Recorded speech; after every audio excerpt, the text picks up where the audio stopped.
You have been quoted multiple times as saying that Airbnb is in its final inning. Airbnb's rebranded itself. It's completely different. Where else was it going to go from now, dude? Like, Rob, where's it going to go? I think the Airbnb, for whatever reason, is like the most hated platform and niche of real estate. A lot of people are fleeing the fee, abandoning ship. I think Airbnb is catching sight of that, and they are doing a lot to punish hosts for trying to do that as well. Is Airbnb in its final inning? The game is changing faster than ever, and if you're not paying attention, you're gonna be left behind. I sat down with Jesse Vasquez to deliver a real, unfiltered State of the Union on where the industry is headed. Specifically, the 3 seismic shifts defining the Airbnb battleground right now. In this conversation, we're gonna be getting into things like the new Airbnb Services feature and why hosts should be weary. Weary? Weary. And why you as a host should be careful utilizing it. We're also gonna be talking about regulations and the regulatory tidal wave that is coming for unprepared hosts. And lastly, direct bookings and the war that Airbnb is waging against hosts that are trying to flee the platform. Today's conversation is one that every serious operator needs to hear, so let's get into it. All right, ready? 3, 2, 1, and scene. Jesse Vasquez, welcome back to the podcast. What's up, dude? Thanks for having me here, man. I'm really excited, and it's been a great debacle watching you try to get all this stuff together. Yeah, we'll show some B-roll of everything that happened in the last 5 minutes trying to get this dang setup set up. So you have been quoted multiple times as saying that Airbnb is in its final inning, or in the 8th inning, I think is maybe the 7th, or what inning would you say Airbnb is in at this moment? Yeah, I mean, I'm a big baseball guy. I'm going to say that right now, Airbnb is literally in the 8th inning. I've been calling this for years now, that Airbnb is going to shift. They've went through, you remember Airbnb Lux, Rob, when that was a thing back in the day?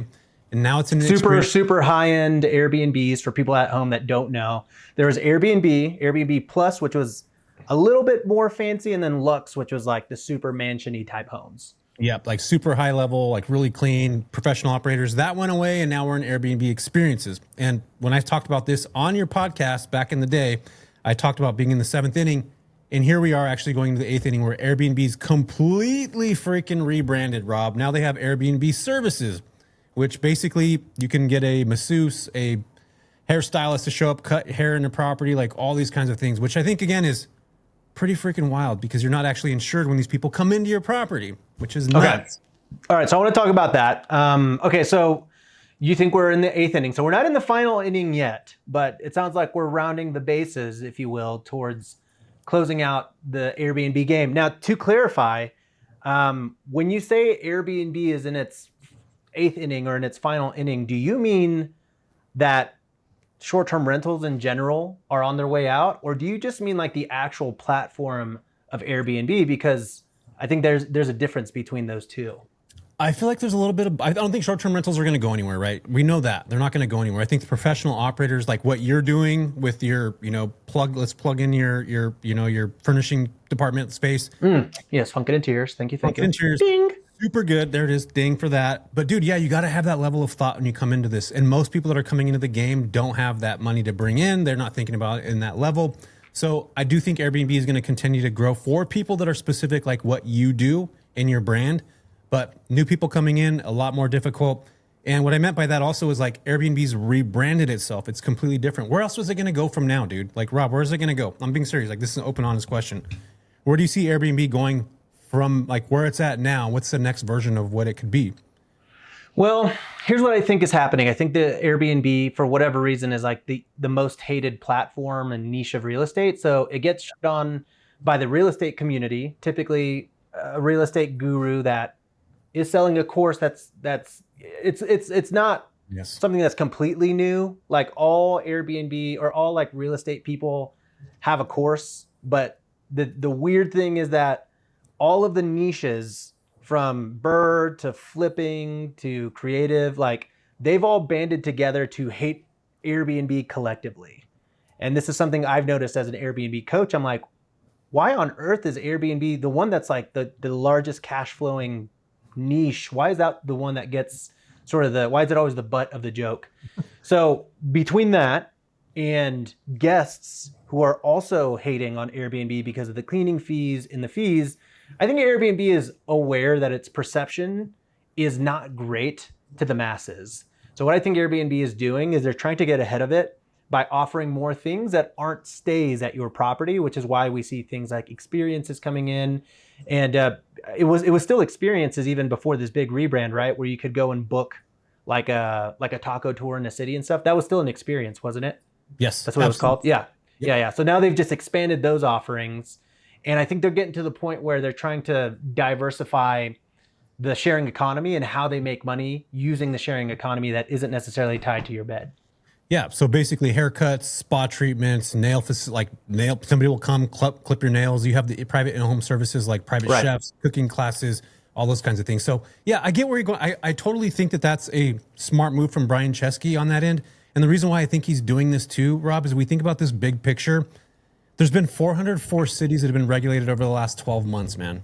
404 cities have been regulated in the short-term rental space. That's 33 a month that are being regulated that don't allow short-term rentals anymore. How else is Airbnb going to make money if they're continuing to have these bans and all these things that happen? So I think this is where maybe Brian Chesky's pretty smart right here, where he's like, we got to create another opportunity. If we're seeing this type of thing happen now, what's going to happen 2 years from now, 3 years from now, right? He's looking around the bend. Yep. So far, and this is something we're going to cover deeper. I mean, I want to click into both of these. We're talking about services. We'll expand into the issues and things that people need to worry about there. We're going to be talking about regulations, what you can do. And then lastly, I think the big kind of seismic shift in Airbnb right now is direct bookings. And a lot of people are fleeing the fee, if you will. That's my phrase that I made up, fee the flea. I don't know, I'm sure, I doubt I'm the first person that's ever said that. But I do think a lot of people are abandoning ship to take more bookings directly. I think Airbnb is catching sight of that. Yes. And they are doing a lot to punish hosts for trying to do that as well. And these right here are the 3 seismic shifts that I really want to break down in depth with you. It seems like you're not a fan of a lot of these things. So why don't we jump into the first kind of the big watch out here, which is services. Explain this a little bit. I mean, I think people with context clues probably understand what this is, but what is sort of like, lay out the picture for us. Why is this a big deal right now? It seems like a good thing, you know, the way that Airbnb is making it seem, but you clearly have a different opinion. Yeah, the biggest thing is I actually had a sit-down meeting with my attorney 2 weeks ago because we were going to opt in to offer Airbnb services, and they're not everywhere yet. They're not rolled out in every single market yet. So you guys can go on. And what are they? Yeah, so basically the services are haircuts, masseuse, private chefs coming in. You have private photographers that come out and take photos of, like, you know, you and your girlfriend or you and your boyfriend, whatever that is. So essentially it's this wide range of services that can be done specifically in your house, so people can cook and do all that other stuff. So technically, instead of going out to dinner, you can have somebody come in, which, again, Rob, you're a professional operator. You probably have private chefs that you've connected with for a long time, dude. So like everybody out there now that's actually looking at doing this, my goal for you would be to go to your favorite restaurants and ask, hey, are you interested in being a chef at our market? Get to know those people. Because, dude, if you're booking some random chef that you found on Airbnb to come into your own home to cook something for, what's going to happen if somebody gets sick? What's going to happen if they... if the oil sprays into the guest's face and it's like a hibachi dinner or something. Exactly, dude. What if they're flicking shrimp right into your face and it decides? What if they're doing a choo-choo train and the on-fire onion lands on your eyeball? Exactly, and it burns out, and you don't have glasses like you're wearing that protect your vision. And dude, and then what happens? And that's what scares me the most. And what my attorney said is you're letting a complete stranger come in that has what background's actually being checked. And this is something I want to make sure that I touch base with everybody. Rob, I created a YouTube video probably like 6 months ago where I created 5 accounts with one ID and all different pictures, different names. Airbnb's not actually background checking anybody, bro. That's what's scary about being on this platform, which is why I love the midterm rental space, because we are actually doing background checks. What's to say that's not actually happening on the professional side, the services side of things? I haven't checked that yet. I haven't actually went through and looked, but for a barber, you have to have a cosmetology license or a barber license and all that stuff. So what if it expires? What if it's not renewed? What if, like, so you got to be thoughtful on those things. Again, you're having some random person that you are finding on the internet to come to your property. Like, dude, I don't want that.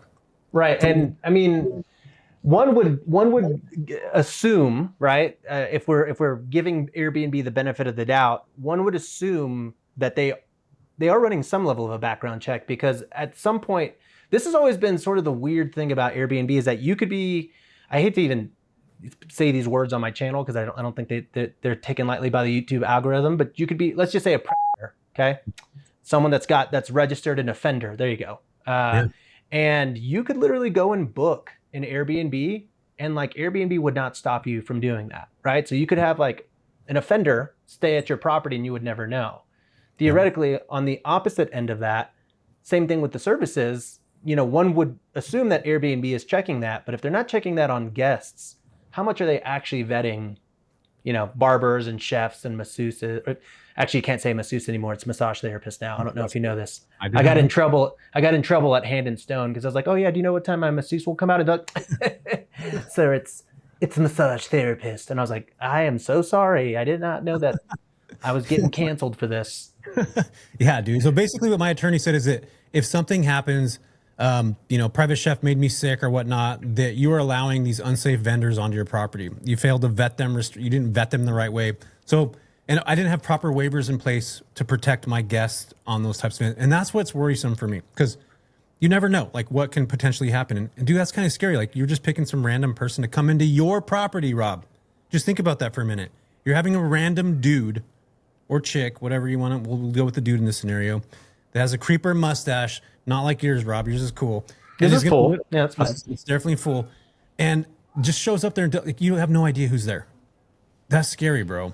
So, but I mean, Airbnb surely is lumping in air cover into this, though. I mean, I really can't fathom that, if this chef lights your house on fire, that you wouldn't be covered.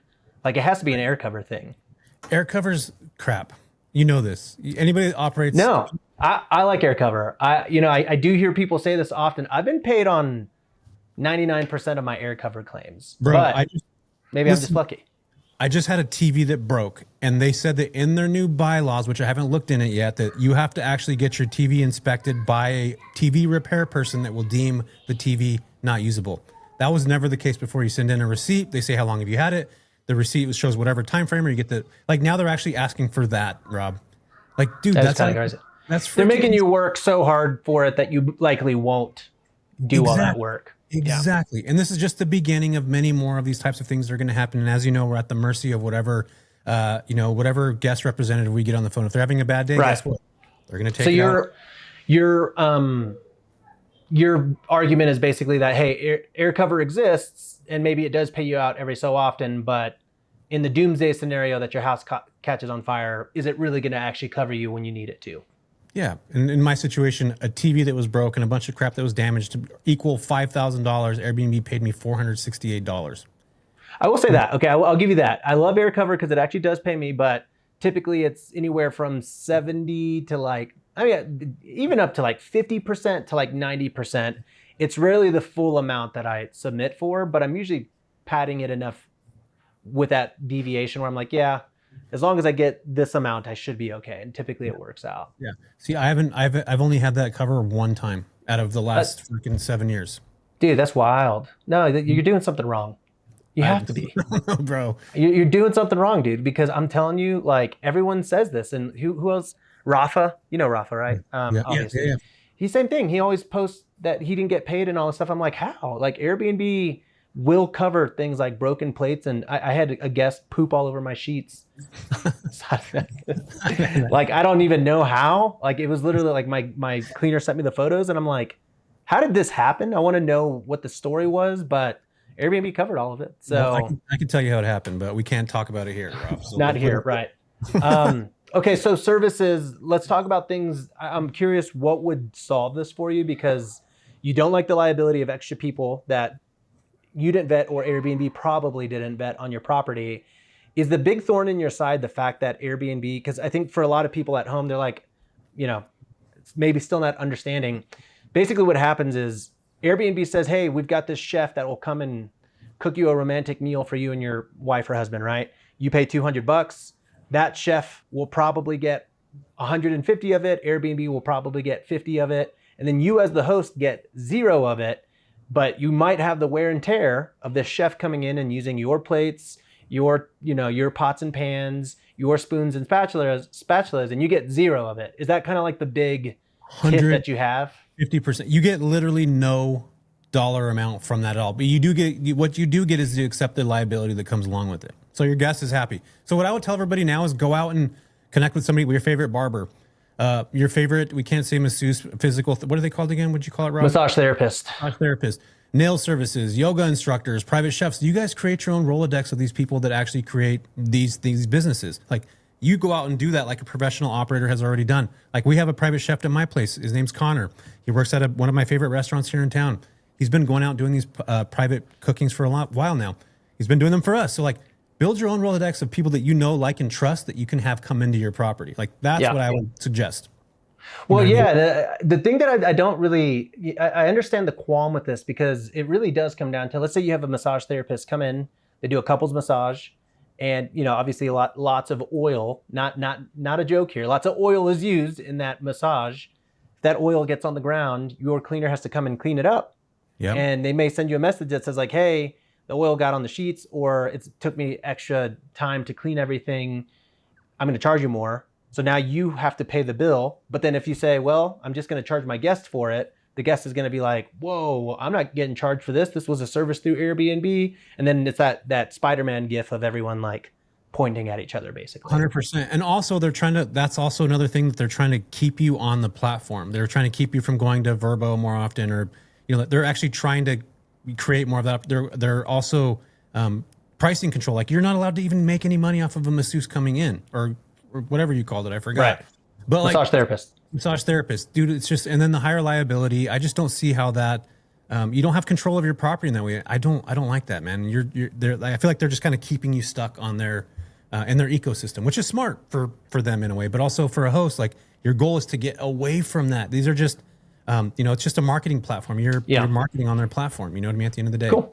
Well, let's talk about that. So first, Seismic Shift services, watch outs there is, look, you might make more. I don't really think it's going to increase your booking. So I'm failing to see the upside at this particular moment.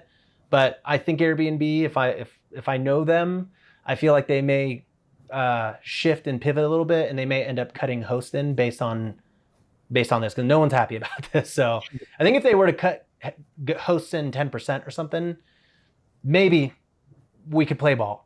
Hey, really fast. Today, obviously, we're talking about the Airbnb landscape and what it takes to stay 2 steps ahead of everything that's happening. The way that I gather insights and stay up on trends is through community, specifically the Host Camp community, a community of over 4,000 short-term rental hosts that are all sharing the things that they're going through every single day. If you're interested in joining my community, not only are you going to get piped into my insane network of students, but you're also going to get access to my resources, my courses, and a group coaching call with me and the entire community that we host every single month. The best part is, I believe it's a no-brainer because you can try it for $1. That's right, you can join Host Camp right now for $1. And if you're interested in giving it a shot and learning from thousands of hosts, I'll leave a link in the description down below for you.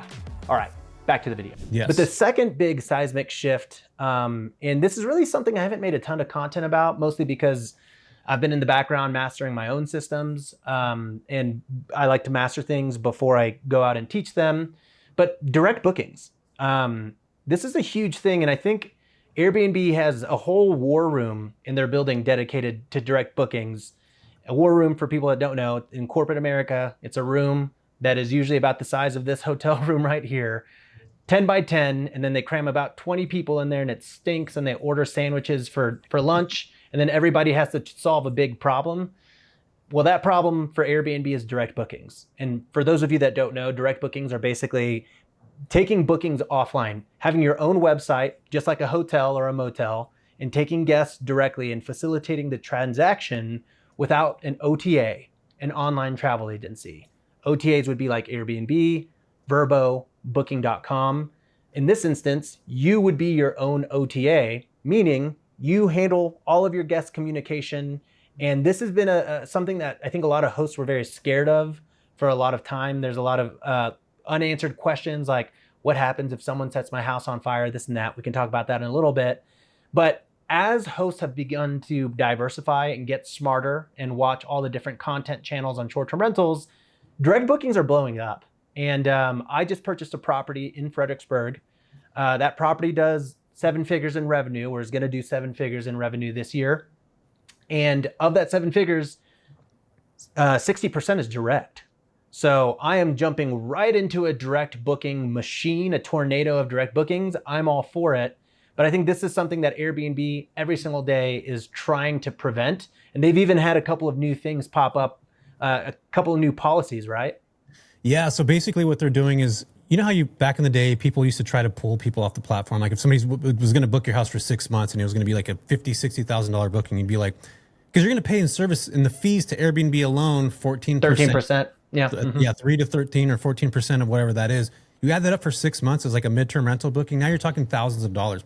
So essentially, what they're doing is they do not want you to book people off the platform. They're actually blocking, and they have done this for a while now. Anytime you try to write in numbers, they'll try to block you from doing that. Now, if you get caught trying to actually communicate with people, you get suspended. And this goes back to ownership of you on their platform. They're basically owning your communication, your connection. They're banning you from being able to put those numbers out. And AI is actually scanning every single person's messaging services, like that part of the messaging, constantly all the time. That's what scared me, man, is that now you can't take somebody that's booked with you before and bring them back again. If they find that out, they will literally ban you off of the platform, which is scary to me. Like, again. I mean, to be fair, though, I get it. You know, like, I get it. Airbnb, it's a fine line because Airbnb is like providing you the lead and they want to get paid for it. So I'm not against it, but it's a fine line because we also want to, I don't know. Yeah, it's an ethical conundrum I have because they're feeding you. Okay, and we'll take the first lunch, right? We'll take that first lunch. Somebody stays with you. This is what smart operators have been doing for a while. You'll get a direct booking. You'll have StayFi or something on the back end. Well, somebody will stay there, just like a hotel. They got to log in and put their email in. I'm now owning that email address to connect with that person regularly. Agreed. Smart operators are doing that for a long time. So what Airbnb is trying to do now is keep you from doing those types of things and getting those people back. They want you to stay on the platform, which you don't leave it. So I get it, getting the first one through them. Booking.com does not care about that. Like Airbnb is the only one that does because they want to own that connection of you in the space. That's what's worrisome to me because it starts off small and before you know it, you're on a full-on headlock with a noogie going, dude. I don't want to have that happen. Yeah. So, okay, what you're talking about is basic funnel marketing. And so it's basically like Airbnb is the one that's bringing you the lead. And thus, if they brought you the lead, that lead should always book through Airbnb. What you're saying is it is on us as operators to collect that lead's information. So if a guest comes and stays at your property and they need to put their email in to log onto your Wi-Fi, you throw them onto your email list. Well, every single person that logs into your Wi-Fi has to do that too. So if a group of 5 people stay at your property, you've just collected 5 emails. Now, if you host 7 groups of people every single month, that's 35 emails. Multiply that times 12, that's 350 plus another 70, 420 emails a year just from one property. You multiply that by 40 units and you have an email list of 5, 10, 15,000 people in a year, right? It is up to the operator to then go take that email list and remonetize those people. So I agree with you there. Where I think the conundrum is most people aren't doing that. They're just trying to take it offline from the moment they get contacted from an Airbnb. And I get it. I mean, Airbnb has spent millions of dollars to create this product and connect you. They should get paid. But now I think they might be overcorrecting and I get it because they see the dollar slipping away from them. 100%. And I think that's where, again, Brian Chesky's smart. We got to bring in services, which are the haircuts and all the other stuff. They're trying to make up for some of those things, but also they're keeping restraints on this. And dude, just to be honest with you, like over the last week, I've had 3 people that booked my Airbnbs. They were all construction crews coming into the market. In fact, I'm going to go find one right now and talk to you about this. Somebody stayed at one of my properties and they were working on a pipeline, which was about 12 miles from me. And they ended up staying for 3 days only because they couldn't find another property. I asked the guy what they're doing in the market, how long they're going to be here for. And he told me, he's like, we're here on assignment. We're doing it's a 33-day job. Dude, that's the perfect direct booking candidate. They came through Airbnb. I got the name of the person that's actually handling their back end. I reached out to them on LinkedIn. I actually called the guy on the phone and talked to him and didn't correspond through the messaging part of Airbnb. And now I got him into one of my properties for 33 days as an Airbnb guest. And a lot of us now are getting these inbound messages from people on Airbnb, but aren't actually doing anything with it. And this is where you just ask them the right questions and you ask what they're doing, how long they're in the market. I guarantee you guys, some of you right now are sitting on the potential of actually pulling somebody off that platform and getting them to book directly with you, where you're actually putting a lease together and actually doing a proper background check, unlike Airbnb. Sorry, Rob, I had to say it. No, that's fine. That's totally fine. I mean, I get it. I still think I don't. Here's my big problem is that just because someone is a bad, I think it's like if you're a smart marketer, and most people aren't, Yes. but if you're a smart marketer, you should do everything you just said, and you should collect emails, and you should get people into your own funnel, your own direct booking website. And if you put in the work, you deserve to make that money. I think my problem is if someone says, hey, I want to stay at your property for 3 days, and then you're like, okay, great, here's your quote. And they're like, ooh, 5,000's a lot.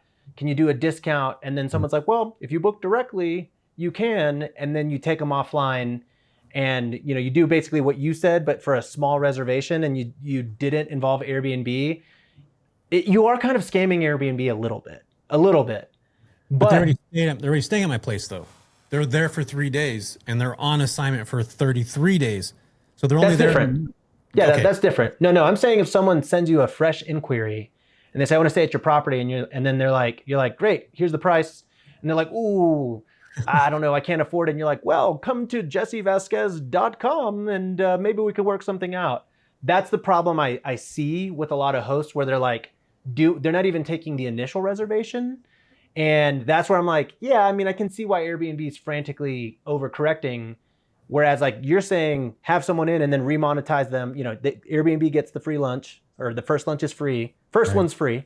And then after that, you monetize them with many, many more stays. That I think is a proper approach. I just don't think people are doing that. Yeah, and that's where like you have a good operator and a bad operator. Like the goal is to be around in 5 or 10 years, right? We want to be around in a decade of doing this business. And I think a lot of the short-term rental operators that are coming in now are just super like, I need to make money right away and I got to figure this out. And I'm bringing in a traditional regular property that worked in 2017 that is definitely not going to work today. But the crazy thing about that, Rob, is that 2017 property today would work as a midterm rental. Yeah, it's interesting. Yeah, because I see, dude, I'm in one. Yeah. I'm in one right now. I'm in Mexico City. And dude, the things I see in this Airbnb, I'm like, man, in America, I would get flamed. Yeah. So there's just like mold all over the shower. There's just scuff all over the walls. Like just so many things about this place. I don't know. I would hope to never stay here midterm. I guess that's my point. It's fine for now, but I agree. I think it doesn't have to be super fancy for a midterm rental. People just want a cheap place to stay often. Yeah, and they do, and it's got to be like comfortable, like somebody actually Comfortable. lives there. Yeah, and it's not. It doesn't have to have all the freaking. It doesn't need to be funked interiors, right? I mean, maybe one room or the bathroom, some cool wallpaper or something. But bro, you don't got to go crazy on this stuff, and that's what I like about the mid spaces. You don't have to spend $150K to put, your favorite pickleball courts in there. Yeah, I will say this though, to my credit, I would agree. I would typically say funked interiors is not necessary for a midterm rental because it's just a completely different group of people that won't appreciate the level of design. They just want the place to stay. They don't need all the bells and whistles, right? However, my property that I lived in for the last 3 years, I just converted it to an Airbnb. I did the full Funk It package. I spent $50,000 plus. It's an awesome property. I'll send it to you. I just had the largest direct booking of my life through Funk It. Like literally, I mean, it was a Funk It property. I think that one ended up being, I think she paid me like $65K over the course of 3 months, 3 or 4 months. Magic. Yeah. And so I was like, I mean, $12,000 a month, dude. That's what she was paying. That's what it was, $12,000 a month. So even then, 4.5 months. You might have the right person for that property because it's put together the right way. But it was a family, mom and dad, kid. They wanted the game room. Yes, it's a very niche scenario. Yeah, and maybe that might be the type of property you have for that market for 30+ day stays that are uniquely for those types of people. And I think that's what's cool about what we're doing and how you guys are doing things. That you're finding these niche set of people that will go get a property that's based off that. And that's not everybody. You're just kind of narrowing things down. But again, who's coming into the market? Where is it at? Yeah, With that. But dude, that was the dream though. That was the dreamiest $50K of my life. They texted me very rarely, and it was always about like, hey, where's the breaker for this? I'm like, here you go. I'm just like, I get the appeal of midterm rentals. When I get them, I'm super thrilled. But okay, so it's kind of Seismic Shift 2. I don't know what the learning lesson, if we really covered it. I think the learning lesson is Airbnb is going to try to block you from doing direct bookings. Watch out for it. Don't be an a-hole. Don't try to just snake clients off at Airbnb before hosting them on Airbnb. That's my opinion. I agree. And then figure out how to get their information, figure out how to get their email, whether it's through some kind of email collection with a router, whatever it is, and market to them. If you can send out emails every 3, 6, 8, 10 months, you'll get them to come back to your property. That is how my Fredericksburg property is thriving, is through these direct bookings and remarketing, right? So 100%. Remarket. That's kind of like the big thing is like I've hosted tens of thousands of people at this point. If I had just collected emails from the beginning, my email list would be 50,000, dude. I would be making so much money if I had just started from the beginning. So I think the biggest tip, and this is what I tell creators who want to monetize their platform. So I tell literally anyone, start an email list for whatever business you have, because it will be the biggest driver of revenue, hands down. So that's kind of big seismic shift number 2. Yes. Let's talk about the third seismic shift here. This one has been kind of like what's it called when there's like a prequel, like there's like a small wave before the tsunami or like a small earthquake before the big one. Yeah. The regulations. Regulations have been happening since the beginning of short-term rentals. This isn't really anything new, but you were mentioning kind of off camera that lots more regulations have seemed to come into play in the last year or so. Talk about that a little bit. Yeah, so I did a big, beautiful deep dive with AI, the new freaking $200 version. I did a big, beautiful deep dive. That's exactly where I was trying to go with that. I did a big, beautiful deep dive. So basically, over the last, and it took like 40 minutes to do this. So I didn't realize ChatGPT took that long. It went through like 300 pages. It went through a bunch of stuff. There's been 404 regulations in the last 12 months. And that means that cities have either outright banned short-term rentals or they restricted people from being able to have them. Now, that's a scary place to be. I have property in Modesto that got regulated about 2 years ago. You can't actually short-term rent in that market. And I got a letter in the mail, Rob. I was just sitting there one day having some spaghetti and meatballs, and mail shows up, open the mail up, and it's cease and desist. They basically said, hey, you have 48 hours to delist your property. These short-term rental, this ban is now in effect. Your property is one of them.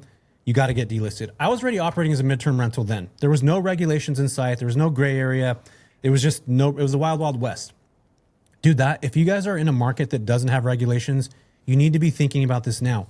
I know many of other operators that were scared, terrified, because that's what they did. They bought property, they listed on Airbnb, they were making cash from it, and all of a sudden, just like this, you're not able to list on that platform anymore. What are you going to do when that happens to you in your market that's unregulated? And if you're not thinking about that now, it's going to come. I don't know when. It's just a matter like when is that going to happen? And I think people need to be thoughtful on that, because all it takes is one thing to happen, somebody to get shot in Airbnb, and you guys know how that goes. And all of a sudden the city's like, oh my God, or a neighbor to complain. Then it goes to the city and there's a planning division and everybody gets involved in it. And then it becomes this thing. That's what happened in Modesto. Or what actually happened to me as well was the city, one of the council members actually is a hotel buyer. Of course he doesn't want short-term rentals, dude, because he's part of the hotel industry. Hotel industry does not like short-term rentals because people take, they'd rather stay. I believe people would rather. I smell a rat. I smell a rat, and it's always the hotel lobby. It is, man. And even these small markets have people that are connected to them. So you got to be very thoughtful on what that position actually looks like and where you actually positioned. Are you in a favorable market? Do they allow regulations? Rob, you have regulations in Houston. Was it bad? Was it a bad thing? It's actually a good thing. Now the city's able to see where you're at, what you're doing. There's money that comes in TOT taxes, which is passed off to the guests, is going to go to city, fire, and police and all that stuff.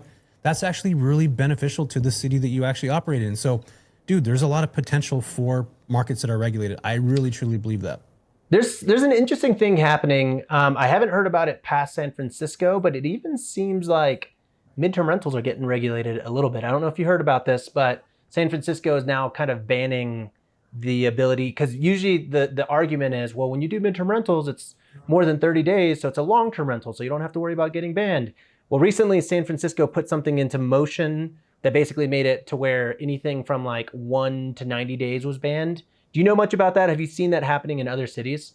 Yeah, they've been trying to operate this now for a couple of years. The problem is that if you're operating like I do business to business, how are they actually going to know what lease I have in place? And there's ways around this too, where you can actually lease your own property to your own self. Like say I have AirVenture Hosting Company, I can actually be the leasee on my property and then sublease that out to somebody else. So as long as you have a master lease in place, is what the city's saying, that allows you to do that. Savvy operators have been doing that for a while. So yeah man, Hawaii actually has this too. You have to have it's 6 months. You have to actually be operating for, you can only have a 6-month lease at minimum. You can't have anything less than that. Do I think more cities are going to do that? Potentially, maybe. But even then, how are they going to know who's actually staying for that duration of time? Dude, it's going to be a hard thing for these companies to navigate and to figure out the cities to regulate and figure out that stuff out. So I'm still not super worried about that, man, to be honest with you. But yes, San Francisco has done that, and they've been doing it for the last couple of years. That's interesting. I have always wondered about those loopholes because I asked a lender friend who, I forget what it was, but there was something where, hold on, let me think about this. I was trying to get sneaky with it where I was like, if I remember, but I was basically like, can I just lease my property that I own my personal name to my company? And then basically like, let's say Raw Built Real Estate LLC, that's not the name of it, but Raw Built Real Estate LLC rents it from Rob Abasolo. Could I then go to Proper and get a rental arbitrage, basically insurance policy because I'm arbitraging it for myself? And he said no. But I was like, dang it, that would have been a really smart way to insure myself super cheaply. Through the insurance. Yeah. So there's loopholes around it. You have to be very thoughtful on it. We do that with the corporate housing world. Well, that's what corporate leases are, dude. They're master leases. You're assuming the responsibility is showing on paper that you got it for 6 months, and then you're subleasing that property to another person. So it's the exact same kind of principle. And again, corporate housing companies have been doing this for literally freaking decades, dude. Half a century. Yeah. It's even longer than that. So again, there's ways to get around it. I just feel really not. I don't feel comfortable. I don't know, man. I just don't trust stuff. I want to be able to own the relationship that I have with the clients that I have, period. So here's what I would say the learning lesson is for anyone that wants to do this. When a city has no regulation, don't think of that as like Candyland. Typically something is going to happen and it's not usually a good thing. Now in the Houston case, they just recently did all the regulations. Pretty chill. Like a lot of people sent me articles and are like, watch out. And I'm like, I think I just have to register as a business and all this stuff. I mean, there's a few other steps, but it wasn't that bad. Look for cities that have some level of regulation. It's uncommon that those regulations get even stricter and put you out of business if something's already in place. So look for something that's already gone through the courts, has already been regulated, because typically, in my opinion, that's going to be the safest route to go than finding a city that has literally nothing in writing, never even been talked about. Because like you said, one instance, one party, one death, it's over for that entire community's short-term rental industry. And then lastly, big thing for me, as I move from short-term rentals into the more commercial space, I've talked about this a lot. I have pruned essentially my entire short-term rental portfolio. I'm still selling a lot of it. I'm keeping all my Funkit properties because they cash flow a lot. And I'm like, all right, I'll keep these. So I'm keeping like 3 properties kind of close to the chest. Everything else, I am parlaying into a 13-unit development, still short-term rentals, but a commercial short-term rental development. And we've gone through the conditional use permit, special use permits, all that stuff. We've been rezoned. That entire property lives and thrives as a licensed special use development. And so we'll never have to worry about that again. So not really going to be applicable to most people, but it is one of the reasons that I love jumping into the short-term rental development type of things, because once you get your license and your permit, you're good to go. So that would be kind of like my big learning there. I think that's a smart move. So what if you actually had that same amount, that same complex, you bought it, I'm just going to do an example. You bought it for 1 million. You put contracts in place in half of those units, Rob, or let's just say a third of them. Now you actually have contracts in place with your net operating income that's higher than what it would traditionally get, right? Because most of the lenders are looking at long-term numbers, not necessarily looking at short-term numbers. And then you can resell that with the higher cap rate, because your cap rate's going to go up. You have leases that are showing you're getting X amount of money for a year or 2 years. Now your property is actually worth more because commercial units are worth the rents you collect. Yep. So now you can actually sell that asset that you have that you bought for $1 million with whatever cash flow was coming through. You double or triple that NOI. Now you can sell that because you have contracts that are in place that are leases that are showing this is going to get X amount of money, 2, 3X long-term rental rates for duration of time. I see that happening right now with really savvy midterm rental investors where they're actually buying an asset, just like you said, commercial unit, 10 units, 5 of them are mid. They got contracts in place for a year, then they're or 2 years. I'm just giving you guys an example. And then they're selling that because the net operating income is higher now, and they have leases in place that can actually show the banks that that's what they're earning. So super smart. I just met a guy that's doing this in Sacramento in these new developments, new builds. He's got contracts in place. He bought this unit for 2.5. It's worth 3.5 now based off the rents that he's getting. He's selling that off, dude, and literally making like 800, 700K or whatever it is and deploying that capital on something else. Very smart, man. The compounding effects of commercial cap rates is pretty mind-melting. If you are interested in learning about how that works, how commercial units are valued, how cap rates work, I actually recently did a video featuring Bolt Farm Treehouse. They started with one treehouse and parlayed it into a $32 million development. The numbers are absolutely wild. So if you want to learn about that, click right here. I actually just released it about 2 weeks ago, and I will say it is the best video I've ever released on the channel after this podcast, of course. So head on over to there after you watch this podcast, which is now. See you over there. Thanks. Also, thanks, Jesse. Thanks, man. Appreciate you guys. Let me go. I've done everything you've asked. Please let me go.